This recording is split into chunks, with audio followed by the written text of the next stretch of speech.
Cécile. Bonjour Sandrine. Ravie de t'accueillir pour ce nouveau rendez-vous sur notre branche où on va parler d'interviewer ses grands-parents.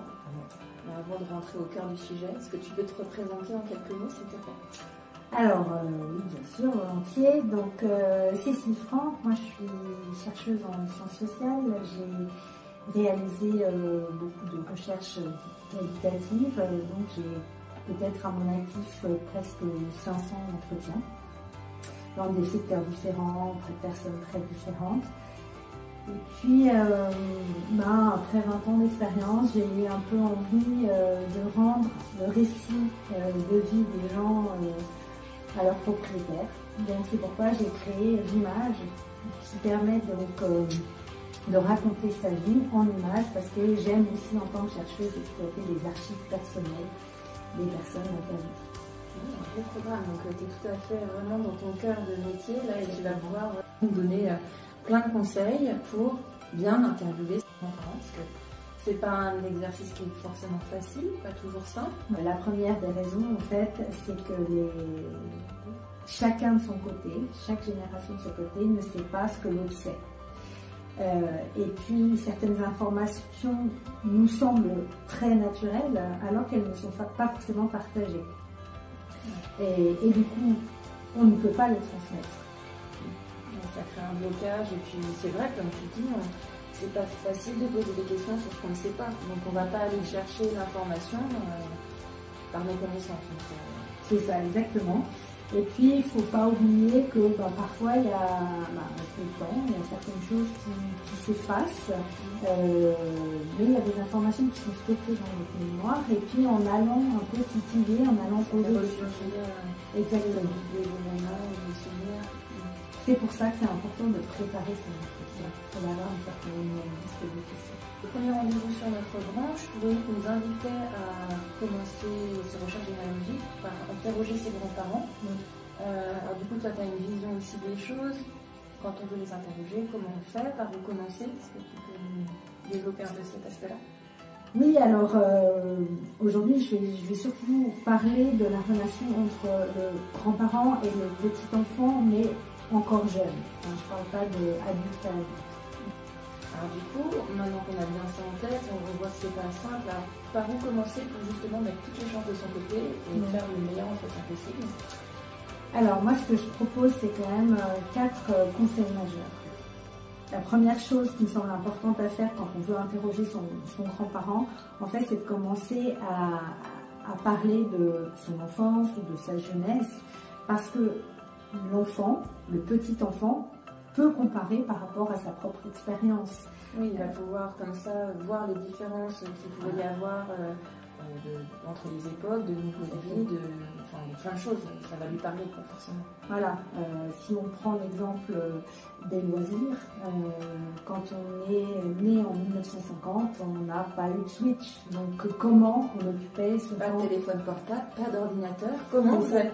Exactement. Donc c'est pour ça que ça peut être intéressant d'aborder ce type de sujet. Ouais. Le conseil, c'est de trouver les bons moments pour parler à son grand-parent, et puis en face à face.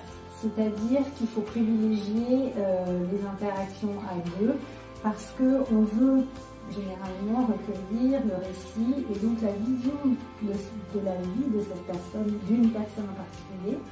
Et puis s'il y a une tierce personne, elle peut perturber, influencer. La parole n'est pas forcément aussi libre, enfin tout dépend du contexte.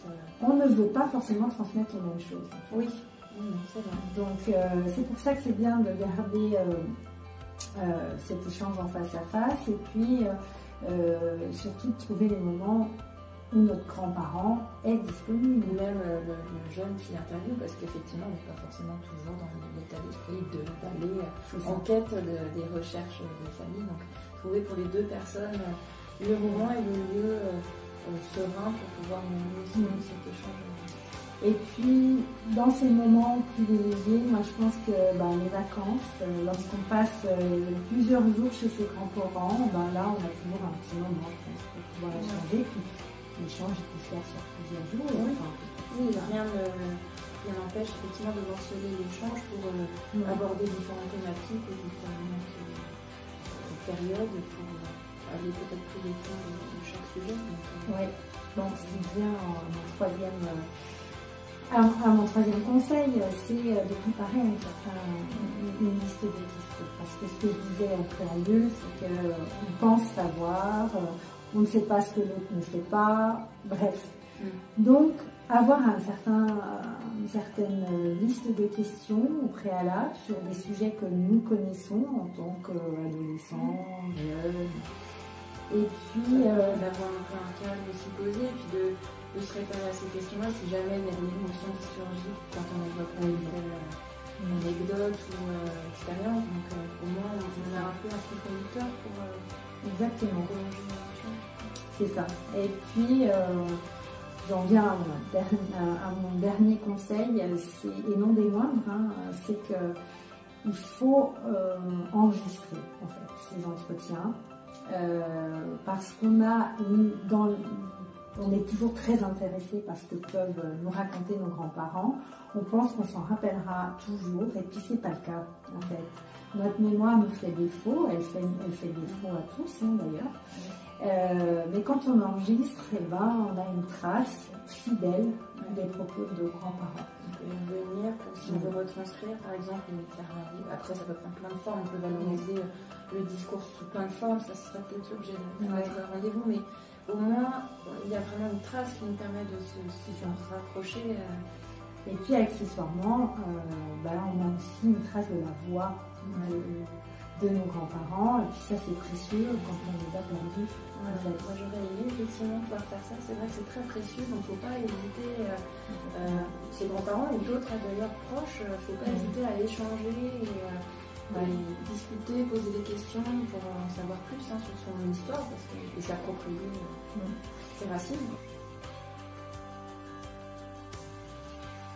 Et puis en plus, pour les plus jeunes qui voudraient s'essayer à l'exercice, la prise de notes, des fois, il faut écrire vite, c'est pas facile.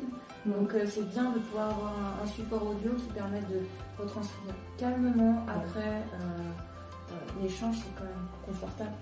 Ouais, et puis lorsqu'on veut transcrire ça dans un livre, par exemple, on utilise des verbatims.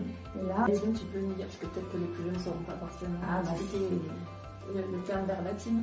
C'est un extrait de phrase dans un discours, c'est une citation fidèle. Ouais. Bon, écoute, là, on a pas mal de clés aujourd'hui grâce à toi pour mener à bien un échange avec son grand-parent ou ses proches. J'espère. Il n'y a plus qu'à maintenant, à vous d'interroger en famille, et de discuter, d'échanger. Et puis, nous, on se retrouve très bientôt pour un prochain rendez-vous. J'espère bien. Avec plaisir en tout cas. À bientôt. À bientôt.